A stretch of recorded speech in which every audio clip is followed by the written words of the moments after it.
প্রচুর সিনেমা আসলে পেন্ডিং রয়েছে, সেগুলোকে দ্রুত মুক্তির ব্যবস্থা করার জন্য। এবার শাকিব খানের দরদ সিনেমা সেন্সর না দেওয়ায় সেন্সর বোর্ডের উপর ক্ষিপ্ত হলেন উপদেষ্টা নাহিদ ইসলাম, দিলেন সেন্সর বোর্ড ভেঙে।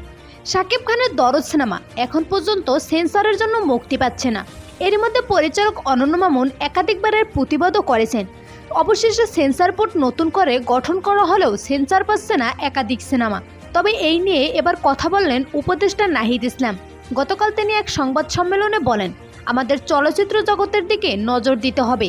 এতদিন চলচ্চিত্র নিয়েও চলছে রাজনীতি, যে কারণে ভালো ভালো সিনেমাগুলো এখনও মুক্তি পাচ্ছে না। তাই আমরা সিদ্ধান্ত নিয়েছি সেন্সর শব্দটি বাদ দিয়ে সার্টিফিকেশন বোর্ড পুনর্গঠন করতে হবে এবং প্রতিটি সিনেমা যাতে দ্রুত মুক্তি পায় সে ব্যবস্থাও করতে হবে এবং যে সিনেমাগুলো সেন্সরের জন্য আটকে রয়েছে দ্রুত সেগুলো সেন্সর দিয়ে মুক্তির ব্যবস্থা করুন।